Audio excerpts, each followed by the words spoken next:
ਪਿਆਰੇ ਵਿਦਿਆਰਥੀਓ, ਪਹਿਲਾਂ ਤਾਂ ਸਾਰਿਆਂ ਨੂੰ ਪਿਆਰ ਭਰੀ ਸਤਿ ਸ੍ਰੀ ਅਕਾਲ।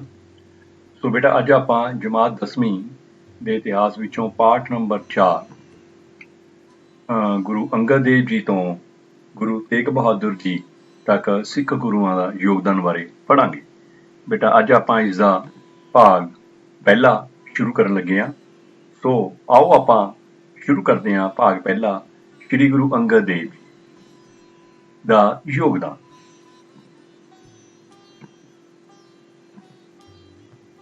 ਜਨਮ ਅਤੇ ਮਾਤਾ ਪਿਤਾ। ਗੁਰੂ ਅੰਗਦ ਦੇਵ ਜੀ ਦਾ ਮੁੱਢਲਾ ਨਾਮ ਭਾਈ ਲਹਿਣਾ ਸੀ। ਬੇਟਾ ਇਹ ਤੱਕ ਯਾਦ ਰੱਖਣਾ ਤੁਸੀਂ, ਬਹੁਤ ਇੰਪੋਰਟੈਂਟ ਕੁਐਸਚਨ ਹੈ। ਭਾਈ ਲਹਿਣਾ ਕਿਸ ਗੁਰੂ ਸਾਹਿਬ ਦਾ ਪਹਿਲਾ ਨਾਮ ਸੀ? ਸ੍ਰੀ ਗੁਰੂ ਅੰਗਦ ਦੇਵ ਜੀ ਦਾ ਮੁੱਢਲਾ ਨਾਮ ਜਿਹੜਾ ਕੀ ਸੀ, ਉਹ ਭਾਈ ਲਹਿਣਾ ਸੀ। ਸੋ ਆਪ ਜੀ ਦਾ ਜਨਮ 31 ਮਾਰਚ 1504 ਈਸਵੀ ਨੂੰ ਸ੍ਰੀ ਮੁਕਤਸਰ ਸਾਹਿਬ ਨੇੜੇ ਇੱਕ ਪਿੰਡ ਵਿੱਚ ਹੋਇਆ। ਆਪ ਜੀ ਦੇ ਪਿਤਾ ਦਾ ਨਾਮ ਫੇਰੂਮਲ ਅਤੇ ਮਾਤਾ ਦਾ ਨਾਮ ਸਰਬਰਾਈ ਦੇਵੀ ਸੀ। ਆਪ ਜੀ ਦੀ ਮਾਤਾ ਬੜੀ ਹੀ ਧਾਰਮਿਕ ਵਿਚਾਰਾਂ ਵਾਲੀ ਇਸਤਰੀ ਸੀ। ਇਹਨਾਂ ਦੇ ਧਾਰਮਿਕ ਵਿਚਾਰਾਂ ਦਾ ਪ੍ਰਭਾਵ ਆਪ ਜੀ ਦੇ ਜੀਵਨ ਉੱਤੇ ਬਹੁਤ ਡੂੰਘਾ ਪ੍ਰਭਾਵ ਰਿਹਾ। ਆਪ ਜੀ ਦੇ ਮਾਤਾ ਜੀ ਦੇ ਜਿਹੜੇ ਧਾਰਮਿਕ ਵਿਚਾਰ ਸੀ, ਉਹਨਾਂ ਨੇ ਆਪ ਜੀ ਦੇ ਜੀਵਨ ਦੀ ਸੇਧ ਬਦਲ ਕੇ ਰੱਖ ਦਿੱਤੀ ਤੇ ਆਪ ਜੀ ਨੂੰ ਇੱਕ ਧਾਰਮਿਕ ਪ੍ਰਵਿਰਤੀ ਵਾਲਾ ਵਿਅਕਤੀ ਬਣਾਇਆ। ਹੁਣ ਆਪਾਂ ਗੱਲ ਕਰਦੇ ਹਾਂ ਬਚਪਨ ਅਤੇ ਵਿਆਹ ਦੀ। ਭਾਈ ਲਹਿਣਾ ਜੀ ਦਾ ਬਚਪਨ ਹਰੀਕੇ ਅਤੇ ਖਡੂਰ ਸਾਹਿਬ ਵਿਖੇ ਬਤੀਤ ਹੋਇਆ। ਬੇਟਾ, ਇਹਨਾਂ ਦਾ ਬਚਪਨ ਸੀ ਜਿਹੜਾ ਉਹ ਹਰੀਕੇ ਨਾਮ ਸਥਾਨ, ਅਤੇ ਉਸ ਤੋਂ ਬਾਅਦ ਇਹਨਾਂ ਦੇ ਮਾਤਾ ਪਿਤਾ ਸ਼ਿਫਟ ਹੋ ਕੇ ਆ ਗਏ ਸੀਗੇ ਖਡੂਰ ਸਾਹਿਬ। ਉੱਥੇ ਇਹਨਾਂ ਦਾ ਬਚਪਨ ਬਤੀਤ ਹੋਇਆ। ਬਚਪਨ ਵਿੱਚ ਬੇਟਾ ਆਪ ਦੁਰਗਾ ਮਾਤਾ ਦੇ ਬਹੁਤ ਹੀ ਪਰਮ ਭਗਤ ਸੀਗੇ, ਦੁਰਗਾ ਮਾਤਾ ਦੀ ਬਹੁਤ ਪੂਜਾ ਕਰਦੇ ਸੀ। ਫਿਰ 15 ਸਾਲਾਂ ਦੀ ਉਮਰ ਦੇ ਵਿੱਚ ਆਪ ਜੀ ਦਾ ਵਿਆਹ ਸ਼੍ਰੀ ਦੇਵੀ ਚੰਦ ਦੀ ਸੁਪੁੱਤਰੀ ਬੀਬੀ ਖੀਵੀ ਜੀ ਨਾਲ ਕਰਵਾ ਦਿੱਤਾ ਗਿਆ। 15 ਸਾਲ ਦੀ ਉਮਰ ਦੇ ਵਿੱਚ ਬੇਟਾ ਇਹਨਾਂ ਦਾ ਵਿਆਹ ਹੋ ਗਿਆ ਸੀ। ਆਪ ਜੀ ਦੇ ਘਰ 2 ਪੁੱਤਰਾਂ ਦਾਤੂ ਅਤੇ ਦਾਸੂ, ਇਸੇ ਤਰ੍ਹਾਂ 2 ਪੁੱਤਰੀਆਂ ਬੀਬੀ ਅਮਰੋ ਅਤੇ ਬੀਬੀ ਅਨੋਖੀ ਜੀ ਨੇ ਜਨਮ ਲਿਆ।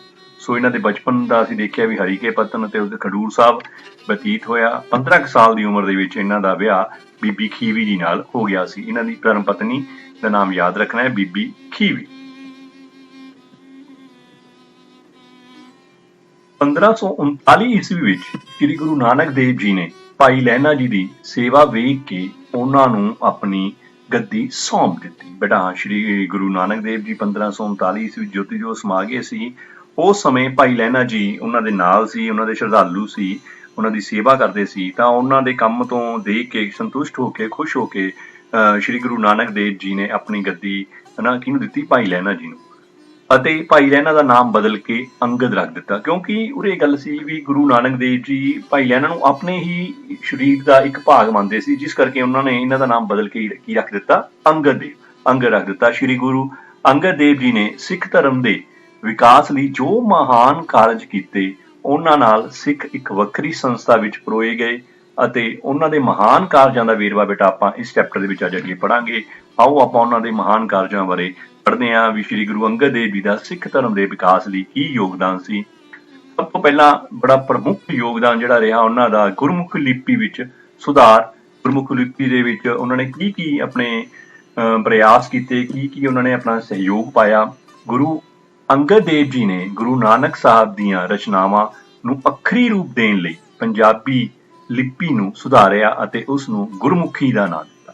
ਬੇਟਾ, ਸ੍ਰੀ ਗੁਰੂ ਨਾਨਕ ਦੇਵ ਜੀ ਜਿਹੜੀਆਂ ਰਚਨਾਵਾਂ ਸੀ, ਉਹਨਾਂ ਨੂੰ ਲਿਖਤੀ ਰੂਪ ਦੇ ਵਿੱਚ ਉਹਨਾਂ ਨੇ ਇਕੱਤਰਿਤ ਕੀਤਾ ਤੇ ਉਸ ਨੂੰ ਪੰਜਾਬੀ ਰੂਪੀ ਦੀ ਜਿਹੜਾ ਬੋਲੀ ਸੀ, ਉਸ ਨੂੰ ਸੁਧਾਰ ਕੇ ਗੁਰਮੁਖੀ ਦਾ ਨਾਮ ਦਿੱਤਾ। ਹੁਣ ਗੁਰਮੁਖੀ ਦਾ ਅਰਥ ਹੈ ਗੁਰੂਆਂ ਦੇ ਮੂੰਹੋਂ ਨਿਕਲੀ ਹੋਈ ਬੋਲੀ, ਗੁਰੂਆਂ ਦੇ ਮੂੰਹੋਂ ਨਿਕਲੀ ਹੋਈ ਵਚਨ। ਉਸ ਨੂੰ ਉਹਨਾਂ ਨੇ ਗੁਰਮੁਖੀ ਨਾਮ ਦਿੱਤਾ ਤੇ ਉਸ ਵਿੱਚ ਸੁਧਾਰ ਕੀਤੇ। ਆਪ ਜੀ ਦੁਆਰਾ ਗੁਰਮੁਖੀ ਲਿਪੀ ਨੂੰ ਹਰਮਨ ਪਿਆਰਾ ਬਣਾ ਕੇ ਸਿੱਖ ਪੰਥ ਦੇ ਵਿਕਾਸ ਵੱਲ ਮਹੱਤਵਪੂਰਨ ਕਦਮ ਚੁੱਕਿਆ ਗਿਆ। ਬੇਟਾ, ਆਪ ਜੀ ਦੀਆਂ ਜਿਹੜੇ ਯਤਨਾਂ ਸਦਕਾ ਹੀ ਜਿਹੜੀ ਗੁਰਮੁਖੀ ਲਿਪੀ ਹੈ ਉਹ ਸਮੇਂ ਦੇ ਸਮਾਜ ਦੇ ਵਿੱਚ ਪ੍ਰਚਲਿਤ ਹੋਈ, ਹਰਮਨ ਪਿਆਰੀ ਹੋਈ ਅਤੇ ਸਿੱਖ ਧਰਮ ਦਾ ਵਿਕਾਸ ਹੋਇਆ। ਆਪ ਜੀ ਦੁਆਰਾ ਪੰਜਾਬੀ ਲਿਪੀ ਨੂੰ ਪ੍ਰਚਾਰਨ ਕਰਨ ਲਈ ਬਾਲ ਬੋਧ ਵੀ ਤਿਆਰ ਕੀਤਾ ਗਿਆ, ਜਿਸ ਨਾਲ ਜਿਹੜੀ ਗੁਰਮੁਖੀ ਲਿਪੀ ਦਾ ਹੋਰ ਵਿਕਾਸ ਹੋਇਆ ਅਤੇ ਸਮਾਜ ਦੇ ਵਿੱਚ ਲੋਕਾਂ ਨੇ ਇਸ ਨੂੰ ਹੋਰ ਅਪਣਾਉਣਾ ਸ਼ੁਰੂ ਕਰ ਦਿੱਤਾ। ਇਸ ਤੋਂ ਬਾਅਦ ਸ੍ਰੀ ਗੁਰੂ ਨਾਨਕ ਦੇਵ ਜੀ ਦੀ ਬਾਣੀ ਨੂੰ ਇਕੱਤਰਿਤ ਕਰਨਾ, ਇਹ ਵੀ ਗੁਰੂ ਅੰਗਦ ਦੇਵ ਜੀ ਦਾ ਇੱਕ ਬਹੁਤ ਹੀ ਮਹੱਤਵਪੂਰਨ ਕਾਰਜ ਸੀ। ਸ੍ਰੀ ਗੁਰੂ ਅੰਗਦ ਦੇਵ ਜੀ ਦਾ ਦੂਸਰਾ ਮਹਾਨ ਕੰਮ ਗੁਰੂ ਨਾਨਕ ਦੇਵ ਜੀ ਦੀ ਬਾਣੀ ਨੂੰ ਇਕੱਤਰਿਤ ਕਰਨਾ। बेटा बाबे नानक की बानी थां थां ਦੇ ਉੱਤੇ ਬੋਲੀ ਜਾਂਦੀ ਸੀ, ਵੱਖ-ਵੱਖ ਥਾਵਾਂ ਦੇ ਉੱਤੇ ਉਹਦੇ ਪ੍ਰਤੀ ਲਿਪੀਆਂ ਪਈਆਂ ਸਨ। ਆਪ ਜੀ ਦੁਆਰਾ ਗੁਰੂ ਨਾਨਕ ਦੇਵ ਜੀ ਦੀ ਬਾਣੀ ਨੂੰ ਵੱਖ-ਵੱਖ ਥਾਵਾਂ ਤੋਂ ਇਕੱਤਰ ਕੀਤਾ ਗਿਆ ਅਤੇ ਭਾਈ ਬਾਲਾ ਜੀ ਨੂੰ ਬੁਲਾ ਕੇ ਗੁਰੂ ਨਾਨਕ ਦੇਵ ਜੀ ਦੇ ਜੀਵਨ ਸੰਬੰਧੀ ਜਨਮ ਸਾਖੀ ਲਿਖਵਾਈ ਗਈ। ਉਹਨਾਂ ਦੀਆਂ ਵੱਖ-ਵੱਖ ਜਿੱਥੇ ਵੀ ਉਹਨਾਂ ਦੀਆਂ ਸਿੱਖਿਆਵਾਂ ਪਈਆਂ ਸੀ, ਗੁਰੂ ਅੰਗਦ ਜੀ ਨੇ ਉਹਨਾਂ ਨੂੰ ਇਕੱਤਰ ਕੀਤਾ ਤੇ ਭਾਈ ਬਾਲਾ ਜੀ ਨੂੰ ਬੁਲਾ ਕੇ ਬੇਟਾ ਉਹਨਾਂ ਨੂੰ ਲਿਖਵਾਇਆ ਗਿਆ ਤਾਂ ਜੋ ਉਹਦੇ ਵਿੱਚ ਕੋਈ ਮਿਲਾਵਟ ਨਾ ਕੀਤੀ ਜਾ ਸਕੇ, ਕੋਈ ਹੋਰ ਉਹਦੇ ਵਿੱਚ ਆਪਦੀ ਬਾਣੀ ਨੂੰ ਵਿੱਚ ਐਡ ਨਾ ਕਰ ਸਕੇ। ਬਾਅਦ ਵਿੱਚ ਇਹ ਜਨਮ ਸਾਖੀ ਭਾਈ ਬਾਲੇ ਦੀ ਜਨਮ ਸਾਖੀ ਦੇ ਨਾਂ ਨਾਲ ਪ੍ਰਸਿੱਧ ਹੋਈ। ਇਹ ਬੇਟਾ ਜਿਹੜਾ ਗੁਰੂ ਨਾਨਕ ਦੇਵ ਜੀ ਦੀਆਂ ਸਿੱਖਿਆਵਾਂ ਤੇ ਉਹਨਾਂ ਦੀ ਬਾਣੀ ਨੂੰ ਇਕੱਤਰ ਕਰਨਾ ਸੀ, ਇਹ ਵੀ ਬਹੁਤ ਹੀ ਮਹੱਤਵਪੂਰਨ ਕਾਰਜ ਸੀ ਜਿਹੜਾ ਸ਼੍ਰੀ ਗੁਰੂ ਅੰਗਦ ਦੇਵ ਜੀ ਨੇ ਕੀਤਾ ਸੀ। ਇਸ ਉਪਰੰਤ ਲੰਗਰ ਪ੍ਰਥਾ ਦਾ ਵਿਸਤਾਰ ਆਪਾਂ ਸਾਰੇ ਹੀ ਜਾਣਦੇ ਹਾਂ ਵੀ ਲੰਗਰ ਪ੍ਰਥਾ ਹੈ ਜਿਹੜੀ ਸ਼੍ਰੀ ਗੁਰੂ ਨਾਨਕ ਦੇਵ ਜੀ ਦੁਆਰਾ ਚਲਾਈ ਗਈ ਲੰਗਰ ਪ੍ਰਥਾ ਨੂੰ ਸ਼੍ਰੀ ਗੁਰੂ ਅੰਗਦ ਦੇਵ ਜੀ ਨੇ ਅੱਗੇ ਵਧਾਇਆ ਤੇ ਉਹਦੇ ਵਿੱਚ ਹੋਰ ਵਿਸਥਾਰ ਕੀਤਾ, ਹੋਰ ਪ੍ਰਫੁੱਲਤ ਕੀਤਾ ਤਾਂ ਜੋ ਸਮਾਜ ਦੇ ਵਿੱਚ ਲੰਗਰ ਪ੍ਰਥਾ ਹੋਰ ਚੰਗੀ ਤਰ੍ਹਾਂ ਨਾਲ ਵਿਕਸਿਤ ਹੋ ਸਕੇ, ਲੋਕ ਇਸ ਦਾ ਲਾਭ ਉਠਾ ਸਕਣ। ਆਪ ਜੀ ਦੀ ਸ਼੍ਰੀ ਗੁਰੂ ਅੰਗਦ ਦੇਵ ਜੀ ਦੀ ਧਰਮ ਪਤਨੀ ਮਾਤਾ ਖੀਵੀ ਜੀ ਲੰਗਰ ਵਿੱਚ ਆਪ ਸੇਵਾ ਕਰਦੇ ਸੀ, ਆਪ ਤਸਵੀਰ ਵਿੱਚ ਵੀ ਆਪਾਂ ਦੇਖ ਸਕਦੇ ਹਾਂ। ਬੇਟਾ ਇਸ ਦੇ ਨਾਲ ਬਹੁਤ ਹੀ ਸਮਾਜ ਦੇ ਵਿੱਚ ਸਿੱਖ ਧਰਮ ਦਾ ਪ੍ਰਚਾਰ ਹੋਇਆ। ਲੰਗਰ ਵਿੱਚ ਹਰ ਕਿਸੇ ਨੂੰ ਬਿਨਾਂ ਕਿਸੇ ਊਚ ਨੀਚ ਜਾਤ ਪਾਤ ਦੇ ਵਿਤਕਰੇ ਤੋਂ ਇਕੱਠੇ ਬੈਠ ਕੇ ਭੋਜਨ ਦਿੱਤਾ ਜਾਂਦਾ। ਆਪਾਂ ਸਾਰੇ ਜਾਣਦੇ ਵੀ ਲੰਗਰ ਕੀ ਹੁੰਦਾ, ਇੱਕ ਅਜਿਹੀ ਥਾਂ ਹੈ ਜਿੱਥੇ ਬੈਠ ਕੇ ਅਸੀਂ ਨਾ ਉੱਥੇ ਕੋਈ ਰੁਤਬਾ ਦੇਖਿਆ ਜਾਂਦਾ ਹੈ, ਨਾ ਕੋਈ ਜਾਤੀ ਦੇਖੀ ਜਾਂਦੀ ਹੈ, ਨਾ ਰੰਗ ਦਾ ਭੇਦ ਹੁੰਦਾ, ਨਾ ਊਚ ਨੀਚ ਦਾ ਭੇਦ ਹੁੰਦਾ ਹੈ। ਸਾਰੇ ਇੱਕ ਲਾਈਨ ਦੇ ਵਿੱਚ ਬੈਠ ਕੇ ਆਰਾਮ ਨਾਲ ਜ਼ਮੀਨ ਦੇ ਉੱਤੇ ਬੈਠ ਕੇ ਲੰਗਰ ਛਕਦੇ ਨੇ। ਇਸ ਨਾਲ ਸਿੱਖਾਂ ਵਿੱਚ ਆਪਸੀ ਭਾਈਚਾਰਾ ਅਤੇ ਸਹਿਯੋਗ ਦੀ ਭਾਵਨਾ ਵੀ ਵਧੀ ਤੇ ਸਿੱਖ ਧਰਮ ਦਾ ਹੋਰ ਜ਼ਿਆਦਾ ਵਿਕਾਸ ਹੋਇਆ। ਉਦਾਸੀ ਸੰਪਰਦਾਇ ਦਾ ਖੰਡਨ, ਹਾਂ ਬੇਟਾ ਇਹ ਵੀ ਕਾਫੀ ਇੰਪੋਰਟੈਂਟ ਹੈ। ਆਪਾਂ ਜਾਣਦੇ ਹਾਂ ਸ਼੍ਰੀ ਗੁਰੂ ਨਾਨਕ ਦੇਵ ਜੀ ਦੇ ਵੱਡੇ ਸਪੁੱਤਰ ਸੀ ਬਾਬਾ ਸ਼੍ਰੀ ਚੰਦ ਜੀ। ਉਦਾਸੀ ਮਤ ਦੀ ਸਥਾਪਨਾ ਗੁਰੂ ਨਾਨਕ ਦੇਵ ਜੀ ਦੇ ਵੱਡੇ ਸਪੁੱਤਰ ਬਾਬਾ ਸ਼੍ਰੀ ਚੰਦ ਜੀ ਨੇ ਕੀਤੀ ਸੀ। ਬੇਟਾ ਉਹਨਾਂ ਨੇ ਇੱਕ ਵੱਖਰੇ ਮਤ ਦੀ ਆਪਣੇ ਇੱਕ ਵੱਖਰੇ ਧਰਮ ਦੀ ਸਥਾਪਨਾ ਕਰਤੀ। ਇਹ ਮਤ ਸੰਨਿਆਸ ਜਾਂ ਤਿਆਗ ਦੇ ਜੀਵਨ ਤੇ ਜ਼ੋਰ ਦਿੰਦਾ ਸੀ। ਜਦੋਂ ਕਿ ਗੁਰੂ ਨਾਨਕ ਦੇਵ ਜੀ ਗ੍ਰਸਥ ਜੀਵਨ ਦੇ ਹੱਕ ਦੇ ਵਿੱਚ ਸੀ, ਉਹਨਾਂ ਨੇ ਘਰ ਦੇ ਵਿੱਚ ਰਹਿ ਕੇ ਹੀ ਸਾਰਾ ਕੁਝ ਕੀਤਾ। ਉਹਨਾਂ ਨੇ ਖੇਤੀਬਾੜੀ ਵੀ ਕੀਤੀ, ਪਰਿਵਾਰ ਵੀ ਪਾਲਿਆ, ਨਾਮ ਵੀ ਜਪਿਆ, ਸਾਰਾ ਕੁਝ ਕੀਤਾ। ਪਰ ਜਿਹੜਾ ਉਦਾਸੀ ਮਤ ਸੀ ਸ਼੍ਰੀ ਬਾਬਾ ਸ਼੍ਰੀ ਚੰਦ ਜੀ ਦੁਆਰਾ ਦਿੱਤਾ ਗਿਆ ਸੀ, ਇਹ ਕਹਿੰਦਾ ਸੀ ਵੀ ਸੰਨਿਆਸ ਲੈ ਲਓ, ਘਰ-ਬਾਰ ਛੱਡ ਕੇ ਪਰਾਂ ਹੋ ਜਾਓ। ਭਾਵ ਗੁਰੂ ਨਾਨਕ ਦੇਵ ਜੀ ਦੇ ਉਹਨਾਂ ਤੋਂ ਉਲਟ ਜਾ ਰਿਹਾ ਸੀ। ਉਦਾਸੀ ਮਤ ਦੇ ਬਾਕੀ ਸਾਰੇ ਸਿਧਾਂਤ ਗੁਰੂ ਨਾਨਕ ਦੇਵ ਜੀ ਦੇ ਸਿਧਾਂਤਾਂ ਨਾਲ ਮੇਲ ਖਾਂਦੇ ਸਨ। ਸਿਰਫ ਇੱਕੋ ਹੀ ਸਿਧਾਂਤ ਵੱਖਰਾ ਸੀ, ਕਿਹੜਾ ਸੀ ਵੀ ਸੰਨਿਆਸ ਅਤੇ ਜੀਵਨ ਤੇ ਤਿਆਗ ਕਰਨ ਵਾਲਾ। ਇਸ ਕਰਕੇ ਬਹੁਤ ਸਾਰੇ ਸਿੱਖ ਉਦਾਸੀ ਮਤ ਨੂੰ ਵੀ ਮਾਨਤਾ ਦੇਣ ਲੱਗ ਪਏ, ਕਿਉਂਕਿ ਲਗਭਗ ਇੱਕੋ ਜਿਹੀ ਸੀ, ਬਸ ਸਿਰਫ ਇੱਕ ਸੰਨਿਆਸ ਵਾਲਾ ਕੰਸੈਪਟ ਵੱਖਰਾ ਸੀ। ਸੋ ਇਹ ਇੱਕ ਬੜਾ ਵੱਡਾ ਖਤਰਾ ਸੀ ਉਸ ਸਮੇਂ ਸਿੱਖ ਧਰਮ ਦੇ ਪ੍ਰਚਾਰ ਦੇ ਵਿੱਚ, ਜਿਹੜਾ ਇੱਕ ਨਵਾਂ ਉਦਾਸੀ ਮਤ, ਕਿਉਂਕਿ ਇਹ ਵੀ ਸ਼੍ਰੀ ਗੁਰੂ ਨਾਨਕ ਦੇਵ ਜੀ ਦੇ ਪੁੱਤਰ ਦੁਆਰਾ ਸ਼ੁਰੂ ਕੀਤਾ ਗਿਆ ਸੀ। ਸੋ ਇਸ ਨਾਲ ਸਿੱਖ ਪੰਥ ਨੂੰ ਕਾਫੀ ਨੁਕਸਾਨ ਹੋਇਆ, ਇੱਕ ਬਹੁਤ ਵੱਡਾ ਖਤਰਾ ਬਣ ਕੇ ਇਹ ਸਮਾਜ ਦੇ ਵਿੱਚ ਸਾਹਮਣੇ ਆਇਆ। ਤਾਂ ਉੱਥੇ ਉਦਾਸੀ ਮਤ ਦਾ ਖੰਡਨ ਕੀਤਾ ਸ਼੍ਰੀ ਗੁਰੂ ਅੰਗਦ ਦੇਵ ਜੀ ਦੁਆਰਾ। ਉਹਨਾਂ ਨੇ ਉਦਾਸੀ ਮਤ ਦੀ ਵਿਰੋਧਤਾ ਵਿੱਚ ਸ਼੍ਰੀ ਗੁਰੂ ਅੰਗਦ ਦੇਵ ਜੀ ਨੇ ਕਿਹਾ ਕਿ ਜੋ ਸਿੱਖ ਤਿਆਗ ਵਿੱਚ ਵਿਸ਼ਵਾਸ ਕਰਦਾ ਹੈ ਉਹ ਸਿੱਖ ਨਹੀਂ। ਇਸ ਤਰ੍ਹਾਂ ਉਹਨਾਂ ਨੇ ਉਦਾਸੀ ਮਤ ਦਾ ਖੰਡਨ ਕਰਕੇ ਸਿੱਖ ਧਰਮ ਨੂੰ ਹੋਰ ਧਰਮਾਂ ਵਿੱਚ ਮਿਲ ਜਾਣ ਤੋਂ, ਭਾਵ ਉਹਦੇ ਵਿੱਚ ਹੀ ਮਰਜ ਹੋ ਜਾਣ ਤੋਂ, ਰਲ ਜਾਣ ਤੋਂ ਬਚਾ ਲਿਆ। ਇਹਦੀ ਸਿੱਖ ਧਰਮ ਦੀ ਇੱਕ ਵੱਖਰੀ ਹੋਂਦ ਕਾਇਮ ਰੱਖੀ ਜਦੋਂ ਉਹਨਾਂ ਨੇ ਉਦਾਸੀ ਸੰਪਰਦਾਇ ਦਾ ਖੰਡਨ ਕੀਤਾ ਤੇ ਸਿੱਖਾਂ ਨੂੰ ਅਸਲੀ ਸਿੱਖੀ ਨਾਲ ਜੋੜਿਆ, ਗੁਰੂ ਨਾਨਕ ਦੇਵ ਜੀ ਦੀਆਂ ਸਿੱਖਿਆਵਾਂ ਤੇ ਉਹਨਾਂ ਦੀ ਬਾਣੀ ਨਾਲ ਜੋੜਿਆ। ਇਸ ਤੋਂ ਮਗਰੋਂ ਅਸੀਂ ਦੇਖਦੇ ਹਾਂ ਸੰਗਤ ਪ੍ਰਥਾ। ਆ ਦੇਖੋ ਤਸਵੀਰ ਵਿੱਚ ਵੀ ਦਿਖਾਇਆ ਗਿਆ ਹੈ। ਗੁਰੂ ਅੰਗਦ ਦੇਵ ਜੀ ਹਰ ਰੋਜ਼ ਪ੍ਰਭਾਤ ਵੇਲੇ ਖਡੂਰ ਸਾਹਿਬ ਵਿਖੇ ਇੱਕ ਧਾਰਮਿਕ ਸਭਾ ਕਰਦੇ ਸੀ। ਬੇਟਾ ਇੱਕ ਧਾਰਮਿਕ ਇਕੱਠ ਕਰਦੇ ਸੀ, ਲੋਕਾਂ ਨੂੰ ਪ੍ਰਵਚਨ ਦਿੰਦੇ ਸੀ, ਸਿੱਖਿਆਵਾਂ ਸਾਂਝੀਆਂ ਕਰਦੇ ਸੀ। ਇਹ ਸਭਾ ਵਿੱਚ ਉਹ ਸਿੱਖਾਂ ਨੂੰ ਨਿਸ਼ਚਿਤ ਨਿਯਮਾਂ ਅਨੁਸਾਰ ਆਪਣਾ ਜੀਵਨ ਬਤੀਤ ਕਰਨ, ਰੂਲਸ ਐਂਡ ਰੈਗੂਲੇਸ਼ਨ ਨੂੰ ਫੋਲੋ ਕਰਨ ਵਾਸਤੇ, ਨਿੱਤ ਦੇ ਕਾਰਜ ਕਰਨ ਵਾਸਤੇ, ਨਾਮ ਜਪਨ ਤੇ ਨੈਤਿਕ ਸਿਧਾਂਤਾਂ ਦੀ ਪਾਲਣਾ ਕਰਨ ਦੀ ਸਿੱਖਿਆ ਦਿੰਦੇ ਸਨ। ਬੇਟਾ ਮਨੁੱਖਤਾ ਨੂੰ ਵਧੀਆ ਕਾਰਜ ਕਰਨ, ਨਾਮ ਜਪਨ, ਵੰਡ ਛਕਣ, ਗੁਰੂ ਨਾਨਕ ਦੇਵ ਜੀ ਦੀਆਂ ਸਿੱਖਿਆਵਾਂ ਦਾ ਗਿਆਨ ਦਿੰਦੇ ਸੀ ਉਹ ਇਸ ਸੰਗਤ ਦੇ ਵਿੱਚ। ਉਹ ਹਰ ਸਿੱਖ ਨੂੰ ਦਸਾਂ ਨੌਹਾਂ ਦੀ ਕਿਰਤ ਕਰਨ ਅਤੇ ਪਰਿਵਾਰਕ ਜ਼ਿੰਮੇਵਾਰੀਆਂ ਨਿਭਾਉਂਦਿਆਂ ਸਮਾਜ ਦੀ ਸੇਵਾ ਕਰਨ ਤੇ ਜ਼ੋਰ ਦਿੰਦੇ ਸਨ। ਦੇਖੋ ਉਰੇ ਆ ਗਿਆ ਨਾ ਉਹੀ ਵੀ ਆਪਾਂ ਸੰਨਿਆਸ ਲੈ ਲਓ, ਉਹਦਾ ਵਿਰੋਧ ਕਰਦੇ ਸੀ ਵੀ ਆਪਦੇ ਪਰਿਵਾਰ ਦੇ ਵਿੱਚ ਰਹੋ, ਦਸਾਂ ਨੌਹਾਂ ਦੀ ਕਿਰਤ ਕਰੋ, ਇਮਾਨਦਾਰੀ ਨਾਲ ਕੰਮ ਕਰੋ, ਇਹਦੇ ਨਾਲ ਨਾਲ ਸਮਾਜ ਦੀ ਸੇਵਾ ਵੀ ਕਰੋ। ਦੇਖੋ ਕਿੱਡੀ ਵੱਡੀ ਉਹਨਾਂ ਨੇ ਸਿੱਖਿਆ ਦਿੱਤੀ ਸੀ। ਇਹਦੇ ਨਾਲ ਬੇਟਾ ਆਮ ਲੋਕਾਂ ਦੇ ਵਿੱਚ ਵੀ ਇਹ ਚੀਜ਼ ਜਦੋਂ ਗਈ ਤਾਂ ਉਹ ਵੀ ਸਿੱਖ ਧਰਮ ਦੇ ਵੱਲ ਆਉਣ ਲੱਗੇ, ਸਿੱਖ ਧਰਮ ਦੇ ਵੱਲ ਪ੍ਰੇਰਿਤ ਹੋਣ ਲੱਗੇ, ਸਿੱਖ ਧਰਮ ਦੇ ਵੱਲ ਆਕਰਸ਼ਿਤ ਹੋਣ ਲੱਗੇ। ਸੋ ਜਿਹੜੀ ਇਹ ਸੰਗਤ ਪ੍ਰਥਾ ਸੀ, ਇਸ ਨਾਲ ਵੀ ਸਿੱਖ ਧਰਮ ਦਾ ਬਹੁਤ ਪ੍ਰਸਾਰ ਹੋਇਆ। ਇਸ ਤੋਂ ਇਲਾਵਾ ਸਰੀਰਕ ਕਸਰਤ ਕਰਨ ਦੀ ਸਿੱਖਿਆ ਬੇਟਾ ਬਾਬਾ ਜੀ ਜਿਹੜੇ ਸੀਗੇ ਆਪਣੇ ਸ਼੍ਰੀ ਗੁਰੂ ਅੰਗਦ ਦੇਵ ਜੀ ਸੀਗੇ, ਉਹ ਸਿੱਖਾਂ ਨੂੰ ਕੇਵਲ ਮਨ ਅਤੇ ਆਤਮਾ ਤੋਂ ਬਲਵਾਨ ਨਹੀਂ ਸਨ ਕਰਦੇ। ਉਹ ਇਕੱਲੇ ਉਹਨਾਂ ਨੂੰ ਫਿਜ਼ੀਕਲੀ ਜਾਂ ਮੈਂਟਲੀ ਬਲਵਾਨ ਨਹੀਂ ਸੀ ਕਰਦੇ ਹਨਾ ਮਨ ਤੋਂ, ਬਲਕਿ ਉਹ ਉਹਨਾਂ ਸਿੱਖਾਂ ਨੂੰ ਸਰੀਰਕ ਤੌਰ ਤੇ ਵੀ ਬਲਵਾਨ ਬਣਾਉਣਾ ਚਾਹੁੰਦੇ ਸਨ। ਉਹ ਕਹਿੰਦੇ ਸੀ ਵੀ ਤੁਸੀਂ ਆਪਣੀ ਰੱਖਿਆ ਕਰ ਸਕੋ, ਕਮਜ਼ੋਰਾਂ ਦੀ ਰੱਖਿਆ ਕਰ ਸਕੋ। ਇਸ ਲਈ ਉਹਨਾਂ ਨੇ ਖਡੂਰ ਸਾਹਿਬ ਵਿਖੇ ਇੱਕ ਅਖਾੜਾ ਵੀ ਬਣਵਾਇਆ। ਇਸ ਮੰਤਵ ਲਈ ਉਹਨਾਂ ਨੇ ਖਡੂਰ ਸਾਹਿਬ ਵਿਖੇ ਇੱਕ ਅਖਾੜਾ ਬਣਵਾਇਆ। ਅਖਾੜੇ ਵਿੱਚ ਉਹ ਆਪਣੇ ਸਿੱਖਾਂ ਨੂੰ ਕਸਰਤ ਕਰਵਾਉਂਦੇ ਸਨ, ਐਕਸਰਸਾਈਜ਼ ਕਰਵਾਉਂਦੇ ਸਨ। ਸਵੇਰੇ ਸ਼ਾਮ ਵਧੀਆ ਉਹਨਾਂ ਤੋਂ ਕਸਰਤਾਂ ਕਰਵਾਈਆਂ ਜਾਂਦੀਆਂ ਸਨ, ਖਾਣ ਪੀਣ ਨੂੰ ਦਿੱਤਾ ਜਾਂਦਾ ਸੀ ਤਾਂ ਜੋ ਉਹਨਾਂ ਦੀ ਸਰੀਰਕ ਬਣਤਰ ਵੀ ਮਜ਼ਬੂਤ ਹੋ ਸਕਣ, ਹਨਾ, ਵਧੀਆ ਸਰੀਰ ਦੇ ਮਾਲਕ ਹੋ ਸਕਣ। ਹੁਣ ਆਪਾਂ ਗੱਲ ਕਰਦੇ ਹਾਂ ਸ਼੍ਰੀ ਗੁਰੂ ਅੰਗਦ ਦੇਵ ਜੀ ਦੀ ਬਾਣੀ ਦੀ। ਸ਼੍ਰੀ ਗੁਰੂ ਅੰਗਦ ਦੇਵ ਜੀ ਨੇ ਗੁਰੂ ਨਾਨਕ ਦੇਵ ਜੀ ਦੀ ਬਾਣੀ ਹੀ ਇਕੱਠੀ ਨਹੀਂ ਕੀਤੀ, ਸਗੋਂ ਉਹਨਾਂ ਨੇ ਆਪ ਵੀ 62 ਸ਼ਲੋਕਾਂ ਦੀ ਰਚਨਾ ਕੀਤੀ। ਬੇਟਾ ਉਹਨਾਂ ਨੇ ਜਿੱਥੇ ਗੁਰੂ ਨਾਨਕ ਦੇਵ ਜੀ ਦੀਆਂ ਵੱਖ-ਵੱਖ ਬਾਣੀਆਂ, ਵੱਖ-ਵੱਖ ਸਿੱਖਿਆਵਾਂ ਨੂੰ ਇਕੱਤਰ ਕੀਤਾ, ਉਸ ਦੇ ਨਾਲ-ਨਾਲ ਉਹਨਾਂ ਨੇ ਬੇਟਾ ਨਾਨਕ ਨਾਮ ਦੇ ਹੇਠ ਆਪ ਵੀ 62 ਸ਼ਲੋਕਾਂ ਦੀ ਰਚਨਾ ਕੀਤੀ। ਬਾਅਦ ਵਿੱਚ ਜਦੋਂ ਸ਼੍ਰੀ ਗੁਰੂ ਗ੍ਰੰਥ ਸਾਹਿਬ ਦਾ ਸੰਕਲਨ ਕੀਤਾ ਗਿਆ ਤਾਂ ਉਹਦੇ ਵਿੱਚ ਇਹਨਾਂ ਦੀ ਬਾਣੀ ਨੂੰ ਵੀ ਸੰਕਲਿਤ ਕੀਤਾ ਗਿਆ। ਬੇਟਾ ਇੱਕ ਇੰਪੋਰਟੈਂਟ ਆ ਗਿਆ ਗੋਇੰਦਵਾਲ ਦੀ ਸਥਾਪਨਾ।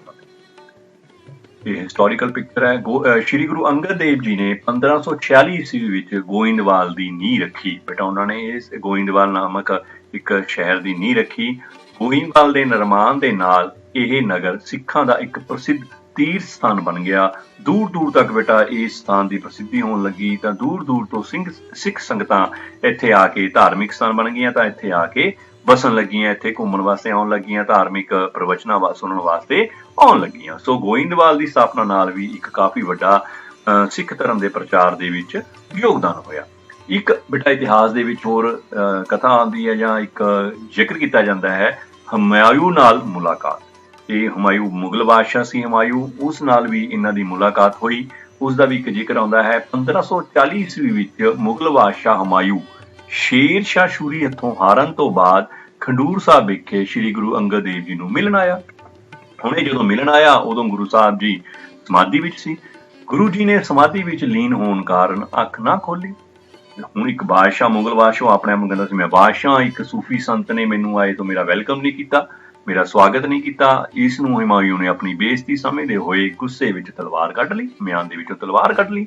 ਤਾਂ ਗੁਰੂ ਜੀ ਨੇ ਬੜੀ ਨਰਮਾਈ ਨਾਲ ਉਸ ਨੂੰ ਆਖਿਆ ਵੀ ਜਿਹੜੀ ਤਲਵਾਰ ਤੂੰ ਮੇਰੇ ਤੇ ਵਰਤਣ ਲੱਗਿਆ ਹੈ ਉਹ ਤਲਵਾਰ ਸ਼ੇਰ ਸ਼ਾਹ ਸੂਰੀ ਦੇ ਵਿਰੁੱਧ ਲੜਦਿਆਂ ਸਮੇਂ ਕਿੱਥੇ ਸੀ? ਹੁਣ ਉੱਥੋਂ ਤੂੰ ਹਾਰ ਕੇ ਆਇਆ, ਉੱਥੇ ਤਲਵਾਰ ਦਾ ਜ਼ੋਰ ਦਿਖਾਉਣਾ ਸੀ, ਮੈਨੂੰ ਇਹਦਾ ਕੀ ਜ਼ੋਰ ਦਿਖਾਉਣਾ?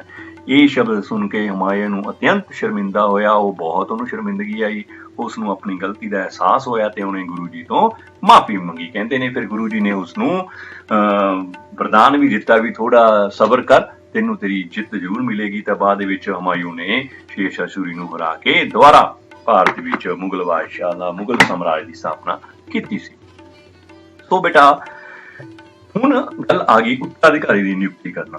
ਇਹ ਵੀ ਸਿੱਖ ਇਤਿਹਾਸ ਦੇ ਵਿੱਚ ਇੱਕ ਬਹੁਤ ਇੰਪੋਰਟੈਂਟ, ਬਹੁਤ ਹੀ ਮਹੱਤਵਪੂਰਨ ਘਟਨਾ ਹੈ ਵੀ ਸ਼੍ਰੀ ਗੁਰੂ ਅੰਗਦ ਦੇਵ ਜੀ ਨੇ ਆਪਣੇ ਉੱਤਰਾਧਿਕਾਰੀ ਦੀ ਨਿਯੁਕਤੀ ਕੀਤੀ ਤੇ ਸਿੱਖ ਧਰਮ ਦੇ ਪ੍ਰਸਾਰ ਵਾਸਤੇ ਹੋਰ ਰਸਤੇ ਖੁੱਲੇ। ਸ਼੍ਰੀ ਗੁਰੂ ਅੰਗਦ ਦੇਵ ਜੀ ਦਾ ਸਿੱਖ ਧਰਮ ਦੇ ਵਿਕਾਸ ਲਈ ਇੱਕ ਹੋਰ ਮਹੱਤਵਪੂਰਨ ਕੰਮ ਆਪਣੇ ਉੱਤਰਾਧਿਕਾਰੀ ਨੂੰ ਨਿਯੁਕਤ ਕਰਨਾ ਸੀ। ਬੇਟਾ ਬਿਲਕੁਲ ਉਹ ਆਪਣੀ ਗੱਦੀ ਕਿਸੇ ਨੂੰ ਸੌਂਪ ਕੇ ਜਾਣ, ਇਹ ਇੱਕ ਬਹੁਤ ਵੱਡਾ ਕਦਮ ਸੀ। ਇੱਕ ਨਵੀਂ ਰੀਤ ਸ਼ੁਰੂ ਹੋਣ ਲੱਗੀ ਸੀ ਜਿਸ ਦਾ ਉਚਾਰਨ ਕਰਦੇ ਹੋਏ ਸਿੱਖ ਧਰਮ ਅੱਗੇ ਪ੍ਰਫੁੱਲਤ ਹੋਣਾ ਸੀ। ਉਹਨਾਂ ਦੁਆਰਾ ਕਾਫੀ ਸੋਚ ਸਮਝ ਕੇ ਅਤੇ ਪਰਖ ਤੋਂ ਬਾਅਦ ਇਸ ਉੱਚੇ ਅਹੁਦੇ ਤੇ ਨਿਯੁਕਤ ਕਰਨ ਲਈ ਆਪਣੇ ਸਭ ਤੋਂ ਵੱਧ ਸ਼ਰਧਾਲੂ ਸਿੱਖ ਭਾਈ ਅਮਰਦਾਸ ਜੀ ਦੀ ਚੋਣ ਕੀਤੀ। ਬੇਟਾ ਉਹਨਾਂ ਨੇ ਬੜਾ ਹੀ ਸੋਚ ਸਮਝ ਕੇ ਫੈਸਲਾ ਲਿਆ। ਆਪਣੇ ਧੀਆਂ ਪੁੱਤਰਾਂ ਨੂੰ ਛੱਡ ਕੇ ਦੇਖਿਆ ਵੀ ਕਿਹੜਾ ਇਸ ਗੁਰਗੱਦੀ ਦੇ ਵਾਸਤੇ ਸਹੀ ਸੂਟੇਬਲ ਹੈ, ਉਹਨਾਂ ਨੂੰ ਚੁਣਿਆ। ਉਹ ਕੌਣ ਸੀ? ਉਹਨਾਂ ਦੇ ਆਪ ਦੇ ਸ਼ਰਧਾਲੂ ਅਮਰਦਾਸ ਜੀ ਸੀ। ਦੇਖੋ ਗੁਰੂ ਜੀ ਨੇ ਅਮਰਦਾਸ ਜੀ ਅੱਗੇ ਇੱਕ ਨਾਰੀਅਲ ਅਤੇ 5 ਪੈਸੇ ਰੱਖ ਕੇ ਆਪਣੇ ਸੀਸ ਨਿਵਾਇਆ। ਇਸ ਤਰ੍ਹਾਂ ਅਮਰਦਾਸ ਜੀ ਨੂੰ ਸਿੱਖਾਂ ਦੇ ਤੀਸਰੇ ਗੁਰੂ ਨਿਯੁਕਤ ਕੀਤਾ। ਅਜਿਹਾ ਕਰਕੇ ਗੁਰੂ ਅੰਗਦ ਦੇਵ ਜੀ ਨੇ ਸਿੱਖ ਪੰਥ ਦੇ ਵਿਕਾਸ ਦਾ ਮਾਰਗ ਖੋਲ ਦਿੱਤਾ। ਬੇਟਾ ਇੱਕ ਨਵੀਂ ਰੀਤ ਪਾ ਦਿੱਤੀ, ਗੁਰਗੱਦੀ ਦੇਣ ਦੀ ਰੀਤ ਪਾ ਦਿੱਤੀ, ਜਿਸ ਦੇ ਨਾਲ ਅਗਲੇ ਗੁਰੂ ਨੂੰ ਕੌਣ ਹੋਏਗਾ, ਇਹ ਨਿਯੁਕਤ ਕਰ ਦਿੱਤਾ ਜਾਵੇਗਾ ਅਤੇ ਸਿੱਖ ਧਰਮ ਦਾ ਪ੍ਰਚਾਰ ਹੁੰਦਾ ਰਹੇਗਾ। ਸੋ ਇਸ ਤੋਂ ਉਪਰੰਤ ਗੁਰੂ ਅੰਗਦ ਦੇਵ ਜੀ ਦਾ ਜੋਤੀ ਜੋਤ ਸਮਾਉਣਾ, ਗੁਰੂ ਅਮਰਦਾਸ ਜੀ ਨੂੰ ਗੁਰਗੱਦੀ ਸੌਂਪਣ ਤੋਂ ਬਾਅਦ 29 ਮਾਰਚ 1552 ਈਸਵੀ ਵਿੱਚ ਸ੍ਰੀ ਗੁਰੂ ਅੰਗਦ ਦੇਵ ਜੀ ਜੋਤੀ ਜੋਤ ਸਮਾ ਗਏ। ਸੋ ਬੇਟਾ ਇਸ ਤੋਂ ਉਪਰੰਤ ਅਸੀਂ ਦੇਖਦੇ ਹਾਂ ਸ੍ਰੀ ਗੁਰੂ ਅੰਗਦ ਦੇਵ ਜੀ ਨੇ ਗੁਰਮੁਖ ਲਿਪੀ ਦਾ ਪ੍ਰਚਾਰ ਕਰਕੇ ਗੁਰੂ ਨਾਨਕ ਦੇਵ ਜੀ ਦੀ ਬਾਣੀ ਇਕੱਤਰਿਤ ਕਰਕੇ, ਆਪਾਂ ਦੇਖਿਆ ਸੀ ਨਾ ਗੁਰੂ ਨਾਨਕ ਦੇਵ ਦੀ ਬਾਣੀ ਵੱਖ-ਵੱਖ ਥਾਵਾਂ ਦੇ ਉੱਤੇ ਪਈ ਸੀ, ਉਹਨੂੰ ਇਕੱਠਾ ਕੀਤਾ ਤਾਂ ਜੋ ਉਹਦੇ ਵਿੱਚ ਕੋਈ ਆਪ ਦੀ ਮਿਲਾਵਟ ਨਾ ਕਰ ਸਕੇ ਵੀ ਇਹ ਗੁਰੂ ਸਾਹਿਬ ਦੀ ਬਾਣੀ ਹੈ, ਗਲਤ ਵਿਚਾਰ ਉਹਦੇ ਵਿੱਚ ਨਾ ਪਾ ਸਕੇ। ਸੰਗਤ ਅਤੇ ਪੰਗਤ ਸੰਸਥਾਵਾਂ ਦਾ ਵਿਸਥਾਰ ਕਰਕੇ ਸਿੱਖ ਪੰਥ ਨੂੰ ਉਦਾਸੀ ਮਤ ਤੋਂ ਵੱਖਰਾ ਕਰਕੇ, ਹਾਂ ਉਹ ਸਮਾਂ ਇੱਕ ਬਹੁਤ ਖਤਰਨਾਕ ਸਮਾਂ ਸੀ। ਜੇਕਰ ਉਦਾਸੀ ਮਤ ਦਾ ਵਿਰੋਧ ਨਾ ਕੀਤਾ ਜਾਂਦਾ ਤਾਂ ਹੋ ਸਕਦਾ ਹੈ ਸਿੱਖ ਜਿਹੜਾ ਧਰਮ ਸੀ ਉਹ ਉਸੇ ਧਰਮ ਦੇ ਵਿੱਚ ਦੁਬਾਰਾ ਫੇਰ ਮਰਜ ਹੋ ਜਾਂਦਾ, ਉਸ ਸਮੇਂ ਦੇ ਪ੍ਰਚਲਿਤ ਧਰਮਾਂ ਦੇ ਵਿੱਚ ਹੀ ਮਰਜ ਹੋ ਜਾਂਦਾ। ਸੋ ਸਿੱਖ ਧਰਮ ਦੇ ਵਿਕਾਸ ਵਾਸਤੇ ਬੜਾ ਮਹੱਤਵਪੂਰਨ ਕਦਮ ਸੀ ਵੀ ਉਹਨਾਂ ਨੇ ਸਿੱਖ ਧਰਮ ਨੂੰ ਉਦਾਸੀ ਮਤ ਤੋਂ ਵੱਖ ਕਰ ਦਿੱਤਾ।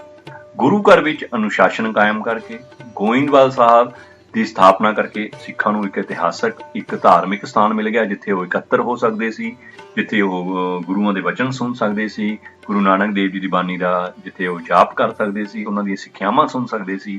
ਸੋ ਗੋਇੰਦਵਾਲ ਦੀ ਸਥਾਪਨਾ ਦੇ ਨਾਲ ਉਹਨਾਂ ਨੂੰ ਇੱਕ ਸਥਾਨ ਮਿਲ ਗਿਆ ਇਕੱਤਰਤ ਹੋਣ ਵਾਸਤੇ। ਅਤੇ ਸਭ ਤੋਂ ਇੰਪੋਰਟੈਂਟ, ਆਪਣਾ ਉੱਤਰਾਧਿਕਾਰੀ ਨਿਯੁਕਤ ਕਰਕੇ, ਨਿਸ਼ਚਿਤ ਕਰਕੇ ਉਹਨਾਂ ਨੇ ਇਹ ਨਿਸ਼ਚਿਤ ਤੌਰ ਤੇ ਹੀ ਸਿੱਖ ਪੰਥ ਦੇ ਵਿਕਾਸ ਲਈ ਇੱਕ ਮਹਾਨ ਸੇਵਾ ਕੀਤੀ ਹੈ, ਮਹਾਨ ਕਾਰਜ ਕੀਤੇ ਨੇ।